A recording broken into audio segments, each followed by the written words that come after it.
Hello? Eddie Vernovsky. Yes, sir. This is Jay Michaels. If I'm on the line, you're on the air. How's it going? Good. How are you? I'm good. So congratulations. You now have your first full-length. Is this your first full-length play going up at the Wednesday Repertory Company? This is. Now, is this your first play that you've written?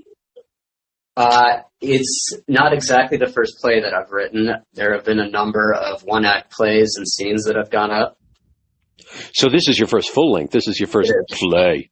It is. That is terrific. That is terrific. Tell us about Carcass. I came into the project late, so all I know is that there's a bull somewhere in there, and so share with us some of the bull on your show. Tell us about Carcass. I will, and then I'll hand it over to Bruce, who's here as well. Maybe he'll have something to add. Oh my goodness, it's an intervention. I got a lot of people on the line. There you go. Hello, Jay. Hello. Hello. How are you? I'm good. Great. So the play is a story of a close group of people who are faced with reconciling with an event that happened to them all, they know it or not, and choices they make in the present, and how, a story of, I guess, in more words, someone searching for purpose and meaning in a life where this one individual is having a hard time coming to grips with what's wrong exactly. So something that I think everybody in some way can relate to is feeling unease and maybe not knowing why. By the way, you wouldn't know this in any description, but it is funny. It's hilarious. Everybody There's a lot of knows. funny stuff. No, they don't actually. No, nobody actually. No, but it is funny, Jay. So. I'm glad you said that, because to hear it's about something coming to grips and in terms with, you're speaking very mysteriously. Is there are there plot twists that you don't want to let out? Is that why we're speaking that way? Yeah, I don't want people to know what happens, or else there's a reason for them to get. But on the surface, it is a story. It's a story of a guy who goes on a journey to figure some stuff out, like a physical journey to figure some stuff out. Right. And comes back, right? And so we're with him before and after, and the people that are closest to him. And sure, there are twists along the way, revelations about stuff in the past, revelations about what's going on in people's brains in the present, and moments that they're faced with, and it's about seeing, I guess, ordinary people who are faced with the choice to do something in an extraordinary situation. And we see them kind of either attempt to or succeed or fail at trying to navigate these extraordinary situations as ordinary people. So we're seeing us regular folk being faced with some unique situation that they wouldn't expect, and it ends up creating a self-examination. It creates a journey into seeing where they've been and where they're going. Yes, and this, which is not to say, this is Bruce, but which is not to say that people actually get there. So it's, not always successful. Oh my gosh, nobody ever does. Nobody ever does. I think that's and also the journey that some people think they're on are not actually the journey that they're on. And that's a really good I'm so glad you said that. We're living in a world now that's so philosophical. We're looking back and saying, what did we as people, as a country, as a world did wrong, if you will, and how is it affecting our future? So by saying, you're on one journey, but you're going to another place, it's quite brilliant. There's a line, I don't know if you know the show Doctor Who. It's my favorite British television show, and one of the characters turns to another and he says, you never take me where I want to go, and then the character says, no, I take you where you need to go. And it sounds to me like Carcass is doing that. It's showing us we choose a life. What's the expression? Man plans, God laughs. So you're showing us I think that's exactly right. I think that's what our hero sort of discovers at the end. And I think it is it's really about that in many ways. The final moments of the play, I think, is fraught with self-discovery, actually. Excellent. There's that line recently, and I got to pick it. Game of Thrones, where one character turns to the other and says, "Everything you have done has brought you here." So I guess this is a philosophical piece, and we're seeing how our journeys change and bring about our future, and a chance to really re-examine ourselves as people. But I think also the philosophical aspects of the play are really subtextual. So you don't really sit there and feel like you're being bombarded at all with philosophy. It's just these, 5 very insane people that are hysterical to watch and really interacting with each other. I mean, that's really, what you're witnessing, and the philosophical stuff is obviously in there, but it's not something that we ever lead with. The hopes is, I guess,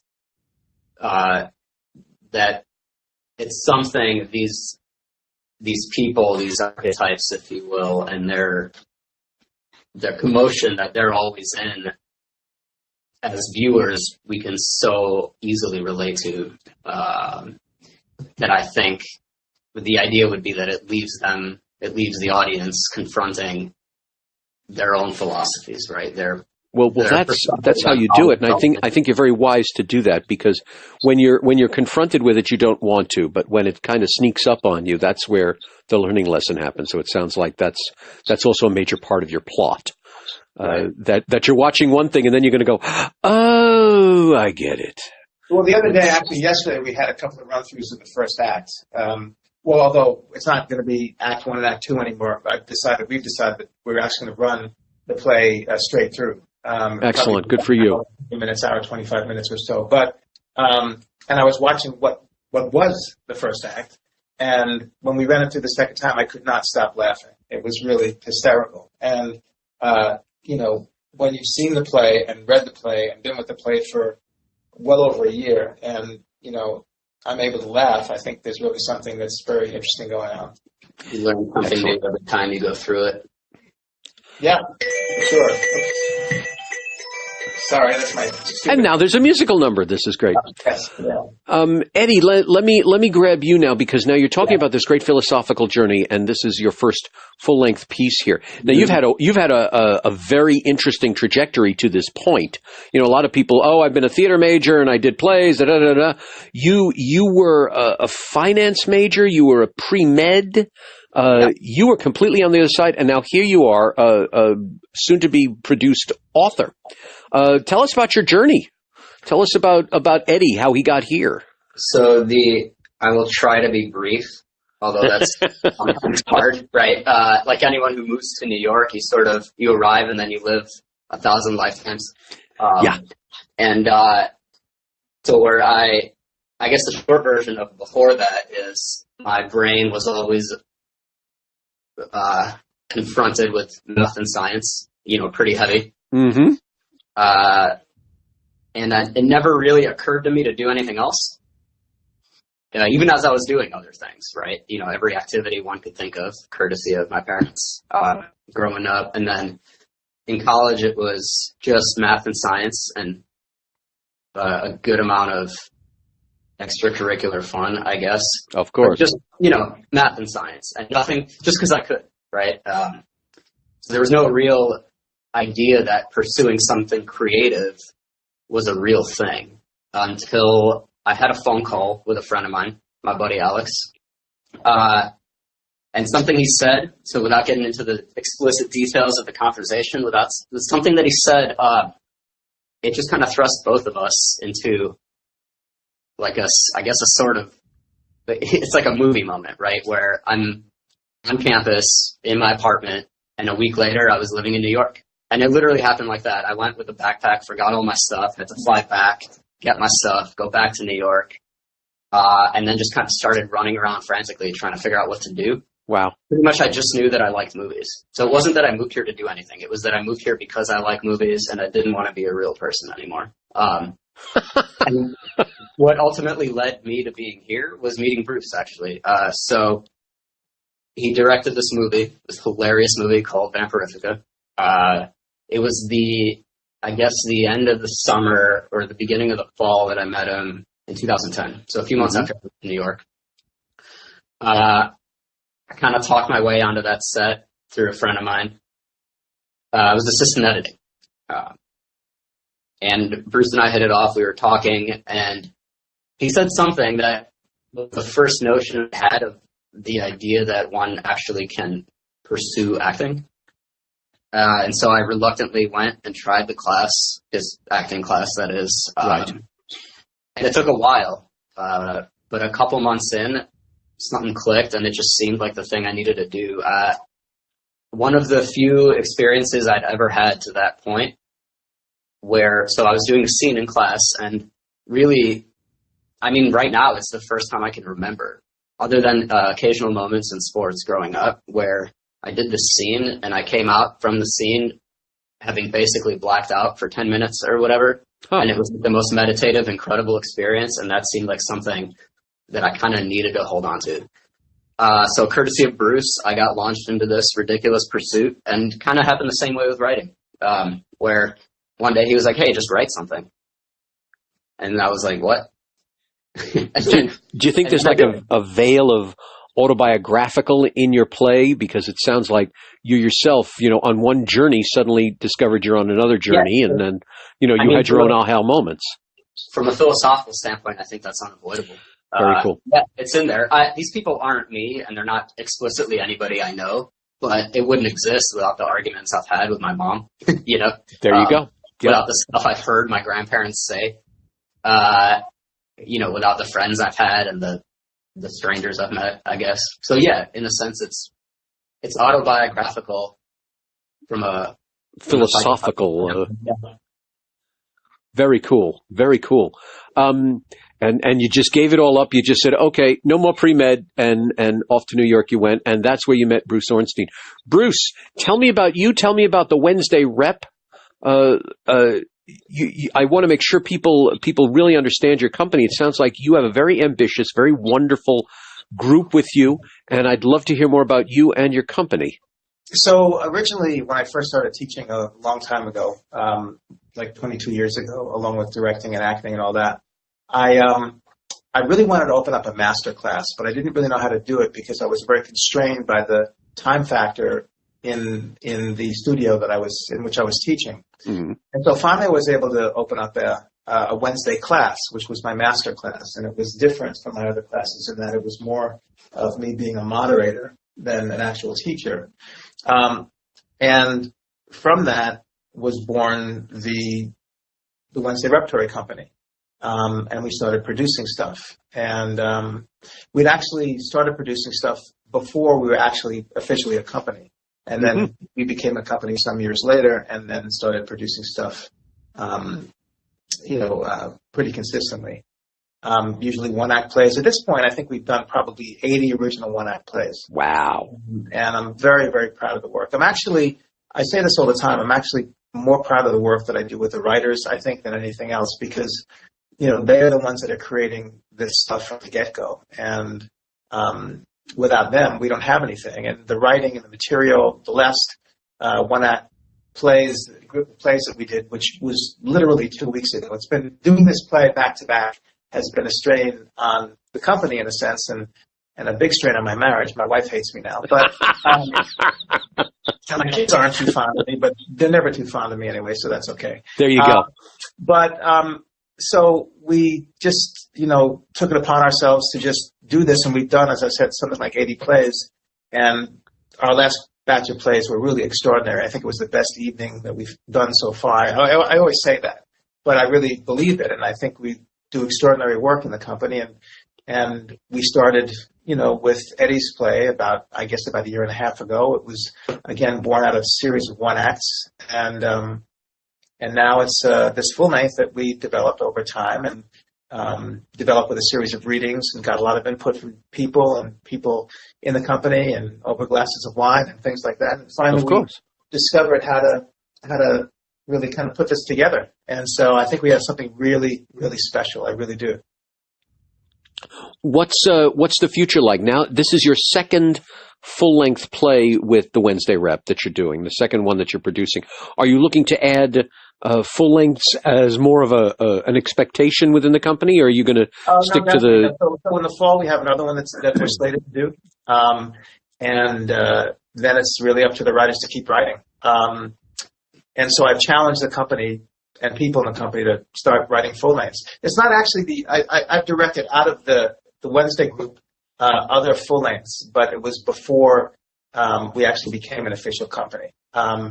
There's a woman named Amy Whitting who's now sort of making her bones as a writer. She never written anything before either until she started writing monologues in class about her boyfriend's suicide, which then we turned into a one act, which then later became a full length. So I've been doing this for a while, really sort of, I guess, helping writers to really kind of find their voice. I mean, I really enjoy that. And, and it's just carried through until today. So it's great. Do you think that's like a natural progression? Tennessee Williams used to do that.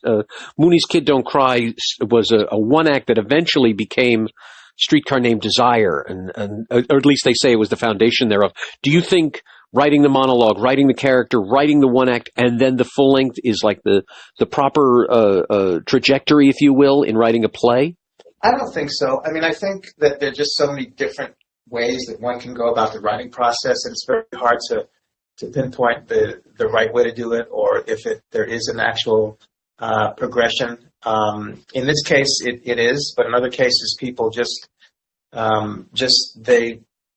plays are born, and they're born in all sorts of fashions and ways, shapes, and forms. So, it just so happens that we do the one act form. I think we do the short one act form as good as anybody. I really do. I honestly think that in New York City, there's no one that's really doing what we do in terms of one act. It's just a company consistently putting out good work. So it is a natural progression, I guess, for us when I say to someone, hey, that could make a full length. And I kind of say it offhanded, and then all of a sudden it becomes a thing. And now a full length is being written, and then all of a sudden it's being produced. So that's great. Yeah, it's just the way that I guess we do it sort of organically. The one act is becoming de rigueur, if you will, because as you said, you're going to do your show without an intermission. Most plays now are 90 minutes or so they're almost a glorified one act. So it's interesting when you call something a full length that the one act seems to be taking over. So you were on the cutting edge long before it was a cutting edge. Well, the thing about short one act plays is they're different than the longer one act form in that it doesn't necessarily have a beginning, middle, and an end. It can just be a moment, and something happens. I think really the best one acts contain that moment and not necessarily that kind of linear structure. Mm-hmm. When you're dealing with full lengths, I think more than the short one act form, there is more of a linear progression. There is sort of a beginning, middle, and an end that I think people have come to expect. That's not saying all plays are linear, but generally speaking, there is a beginning, middle, and an end when you're dealing with successful full-length plays. It's not the same with short one acts. Why is it the Wednesday Theater Company? Because we started the master class on Wednesdays. Very simple.